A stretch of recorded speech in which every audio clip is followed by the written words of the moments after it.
താലി. രചനാ സംഭാഷണം രുദ്രപ്രിയ. രാത്രി ഏകദേശം 1 മണിയോടടുത്താണ് ഹരിക്ക് ദത്തൻ്റെ ഫോൺ വന്നത്. ലൈറ്റിട്ട് കോൾ അറ്റൻഡ് ചെയ്തു.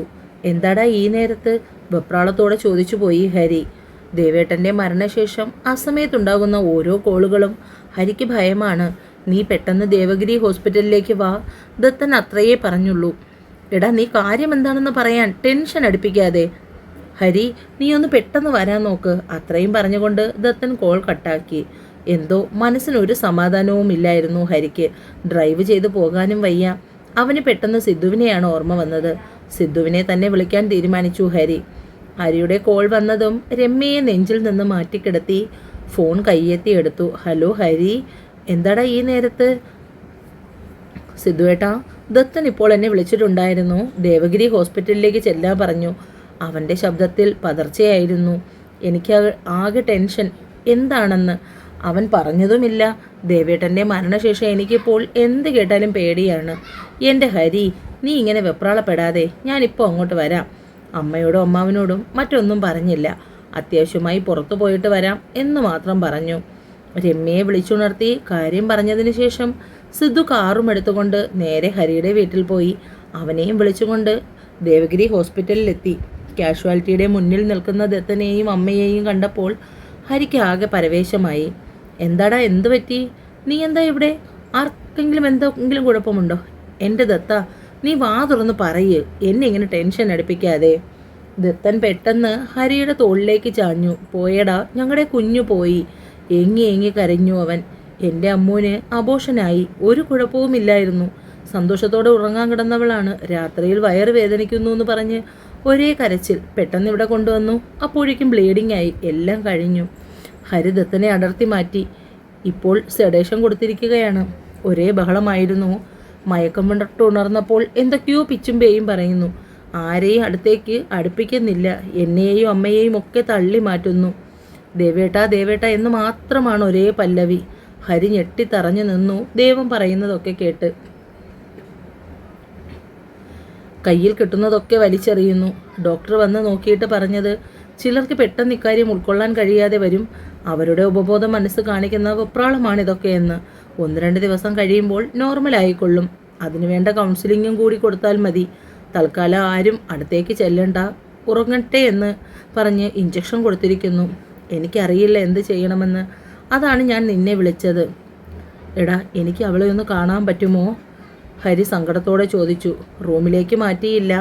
ICUവിൽ തന്നെ കിടക്കുകയാണ്. ഹരി ഡോർ ഗ്ലാസിനുള്ളിലൂടെ കണ്ടു തളർന്നു കിടക്കുന്ന അമ്മുവിനെ. നിറഞ്ഞു കലങ്ങിയ കണ്ണുകൾ അവൻ ഷോൾഡറിൽ അമർത്തി തുടച്ചു. പുറത്തേക്കിറങ്ങുമ്പോൾ സങ്കടം സഹിക്കാൻ കഴിഞ്ഞില്ല. സിദ്ധുവിൻ്റെ തോളിൽ ചാരി നിന്നു. ഞങ്ങൾക്ക് മാത്രം എന്താ സിദ്ധുവേട്ട ഇങ്ങനെയൊക്കെ സംഭവിക്കുന്നത്? ഒന്നു മാറി സങ്കടങ്ങൾ മാത്രമേ തരുന്നുള്ളൂ ഈശ്വരൻ. ഇങ്ങനെ തളരരുത് ഹരി. ചിലപ്പോൾ എല്ലാം നല്ലതിനായിരിക്കും. നീ സമാധാനപ്പെട്. ICUവിൽ നിന്നും സിസ്റ്റർ പുറത്തേക്ക് ഇറങ്ങി വന്നു. ആ കുട്ടിക്ക് ബോധം വീണിട്ടുണ്ട്. ദേവൻ ആരാ? കാണണമെന്ന് പറഞ്ഞ് ഒരേ ബഹളമാണ്. ഹരിയും സിദ്ധുവും ദത്തനും മുഖത്തോട് മുഖം നോക്കി. ഞാൻ എന്ത് ചെയ്യണമെടാ? എനിക്കറിയില്ല. ദത്തൻ ചുമരിൽ ചാരി കയ്യും കെട്ടി നിന്നു. നീ ഇങ്ങനെ തളരരുത് ദത്ത. എല്ലാത്തിനും നമുക്കൊരു വഴിയുണ്ടാക്കാം. സിദ്ധുവാണ് അവനെ സമാധാനപ്പെടുത്തിയത്. നീ ഡോക്ടറെ കണ്ടോ? ഡോക്ടർ എന്ത് പറയുന്നു? അവളെ കാണിക്കുന്ന ഡോക്ടർ വന്നിട്ടില്ല. നാളെ രാവിലെ എത്തൂ. അപ്പോഴേ അറിയാവൂ എന്താണ് സംഭവിച്ചതെന്ന്. തൽക്കാലം നമുക്ക് ജയനെ വിവരം അറിയിക്കാം. ജയൻ വന്ന് അമ്മുമോളെ കാണട്ടെ, സിദ്ധു പറഞ്ഞു. അതെന്തായാലും നല്ലതാണ്. കാരണം എപ്പോഴും അവൾ പറയും ജയേട്ടനെ കാണുമ്പോൾ ദേവേട്ടനെ ഓർമ്മ വരുമെന്ന്. ഞാനൊരു കാര്യം ചെയ്യാം, ജയനെ വിളിക്കാം. ജയൻ വന്നതിന് ശേഷം ജയൻ മോളെ കയറി കാണട്ടെ. സിദ്ധു വേഗം ജയൻ്റെ ഫോണിലേക്ക് വിളിച്ച് കാര്യങ്ങൾ ഒരുവിധം പറഞ്ഞൊപ്പിച്ചു. എന്താ കുട്ടേട്ടാ, എന്താ കാര്യം? ഇതെവിടേക്കായി പോകുന്നേ? എന്നോടൊന്ന് പറഞ്ഞിട്ട് പോ. ദേവി പിറകെ നടക്കുകയാണ്. വിടാൻ ഭാവമില്ലെന്ന് മനസ്സിലായെങ്കിലും ജയൻ അവളോട് കാര്യം പറഞ്ഞു. ഞാനും കൂടി വരാൻ കുട്ടേട്ടാ, എനിക്ക് അമ്മുവിനെ ഒന്ന് കാണണം. ജയൻ്റെ മറുപടിക്ക് പോലും കാത്തു നിൽക്കാതെ മോളെ എടുത്ത് മഹേശ്വരി അമ്മയുടെ അടുത്തുകൊണ്ട് കിടത്തി അവരോട് കാര്യം പറഞ്ഞ് ദേവി ഡ്രസ്സ് മാറി ഇറങ്ങി. ജയന് പിന്നെ അവളെ കൂടെ കൂട്ടാതെ നിവൃത്തിയില്ലെന്നായി.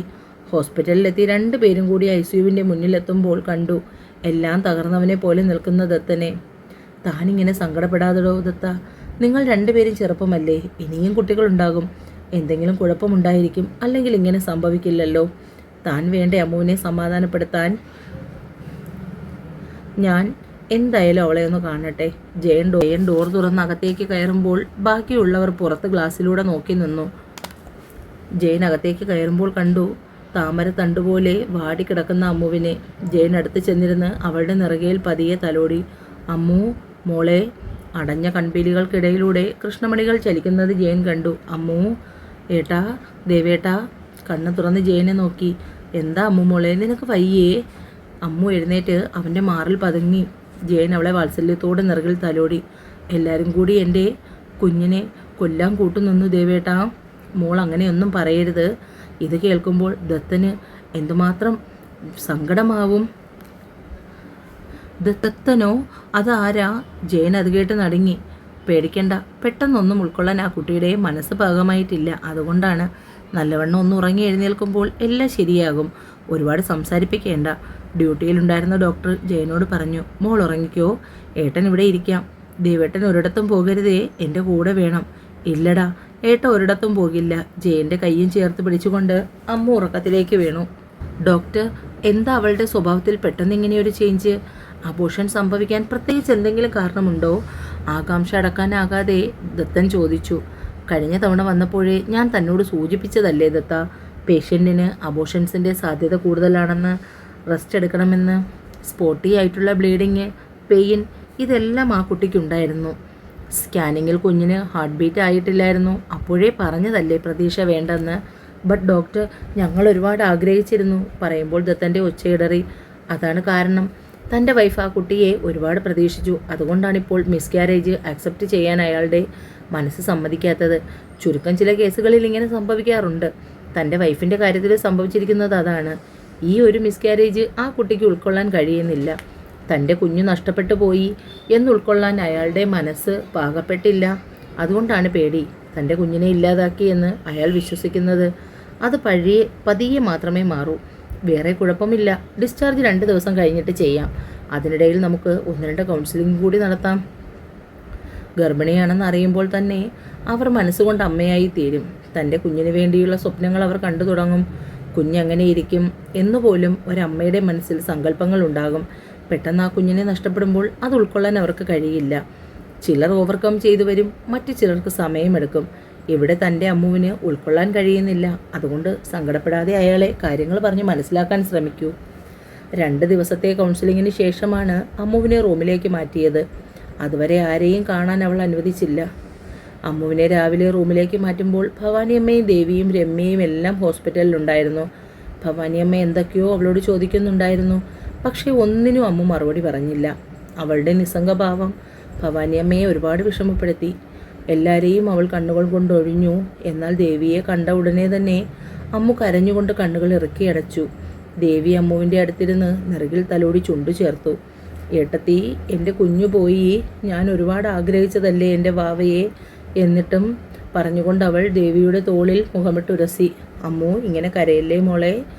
ജയൻ എല്ലാവരെയും വിളിച്ചുകൊണ്ട് പുറത്തേക്കിറങ്ങി. നമുക്ക് കുറച്ച് പുറത്ത് നിൽക്കാം. ദേവി അവളോട് സംസാരിക്കട്ടെ. ദേവി അമ്മുവിൻ്റെ കൈകൾ കുരുത്തു പിടിച്ചു. മോളിങ്ങനെ കരഞ്ഞ് സങ്കടപ്പെടരുത്. ചിലപ്പോൾ ആ കുഞ്ഞിനെ നമുക്ക് വിധിച്ചിട്ടുണ്ടാവില്ല. ഇപ്പോൾ 3 മാസമല്ലേ ആയുള്ളൂ. ഹാർട്ട് ബീറ്റ് കുറവാണ്, എന്തൊക്കെയോ പ്രശ്നങ്ങളുണ്ട്, വളർച്ച കുറവാണെന്നൊക്കെ ഡോക്ടർ പറയുന്നു. നീയും ദത്തനും ചെറുപ്പമല്ലേ, നിങ്ങൾക്ക് ഇനിയും കുഞ്ഞുങ്ങളുണ്ടാകും. അതുകൊണ്ട് കഴിഞ്ഞ കാര്യത്തെക്കുറിച്ചോർത്ത് മോൾ സങ്കടപ്പെടരുത്. ഇപ്പോൾ തന്നെ നിന്റെ അകൽച്ച ദത്തനെ എന്തുമാത്രം വേദനിപ്പിക്കുന്നുണ്ടെന്ന് നിനക്കറിയാമോ? അവനുകൂടി സമാധാനം പകരേണ്ടത് നീയല്ലേ. എന്നിട്ട് നീ ഇങ്ങനെ തുടങ്ങിയാൽ എന്ത് ചെയ്യും?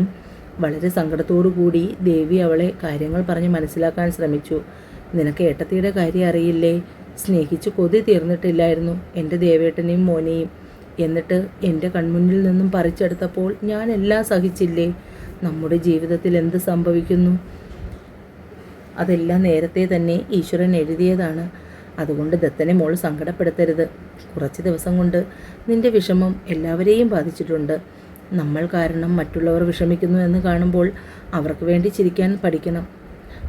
നിന്റെ അതേ ദുഃഖം ദത്തനുമുണ്ട്. നീ ഇപ്പോൾ ഏട്ടത്തിയുടെ മുന്നിൽ പറഞ്ഞ് സങ്കടപ്പെട്ടില്ലേ? പക്ഷേ ദത്തൻ അവൻ്റെ ദുഃഖം അവൻ ആരോട് പറയും? അവൻ ആശ്വാസം പകരേണ്ടത് നീയല്ലേ മോളെ. അപ്പോൾ നീ ഇങ്ങനെയായാൽ എന്ത് ചെയ്യും? ദേവി ഓരോന്ന് പറഞ്ഞ് അമ്മുവിനെ മനസ്സിലാക്കി കൊടുത്തു. അന്ന് വൈകുന്നേരം തന്നെ അമ്മുവിനെ ഡിസ്ചാർജ് ചെയ്ത് വീട്ടിലേക്ക് കൊണ്ടുപോയി. എല്ലാവരും അവരവരുടെ വീടുകളിലേക്കും മടങ്ങി. അമ്മുവിൻ്റെ സങ്കടം തന്നെയായിരുന്നു ദേവിക്കും. വീട്ടിലെത്തിയിട്ടും അവളുടെ മുഖം തെളിഞ്ഞില്ലെന്ന് കണ്ടപ്പോൾ ജയൻ കാര്യം തിരക്കി. അല്ല കുട്ടേട്ടാ, എനിക്ക് അവളുടെ സങ്കടം കണ്ടപ്പോൾ വല്ലാതെ തോന്നി. മക്കളെ നഷ്ടപ്പെടുന്ന എല്ലാ അമ്മമാർക്കും മരിക്കുവോളം ആ ഓർമ്മ മനസ്സിൽ നിന്നും ആയില്ല. ദേവിയുടെ പറച്ചിലും പോക്കും എവിടേക്കാണെന്ന് ജയന് മനസ്സിലായി. അതുകൊണ്ട് തന്നെ മനഃപൂർവ്വം അത് മാറ്റാനായി. അല്ല, നമുക്കിങ്ങനെയൊക്കെ ഇരുന്നാൽ മതിയോ? നമുക്ക് അമ്മുമോൻ വേണ്ടേ? ഞാൻ മൂന്നാർ പോയി വന്നതിൽ പിന്നെ അമ്മുവിൻ്റെ പ്രശ്നങ്ങളൊക്കെയായി ദിവസം കുറച്ചായി ഞാൻ പട്ടിണിയാണ്. പ്രത്യേക തളത്തിൽ പറഞ്ഞുകൊണ്ട് അവളെ ഇടുപ്പിലൂടെ ചുറ്റിപ്പിടിച്ച് അവൻ്റെ മേലെ കിടത്തി. ദേവിയും അവൻ്റെ നെഞ്ചിൽ പറ്റിച്ചേർന്നു. അവൻ്റെ ചൂടും ചൂരും അറിയാൻ അവളും ആഗ്രഹിക്കുന്നുണ്ടായിരുന്നു. അവളെയും ഞാൻ ബെഡിലേക്ക് മറിഞ്ഞു. അവളെയും കൊണ്ട് ജയൻ ബെഡിലേക്ക് മറിഞ്ഞു. അവൾക്ക് മേലെ കൈ ഉയർത്തി നിന്നു. അവളുടെ ചുണ്ടിൽ ചുണ്ട് ചേർക്കുമ്പോൾ ഇരുവരുടെയും ശരീരങ്ങൾ പരസ്പരം ഒന്നാവാൻ മത്സരിക്കുകയായിരുന്നു.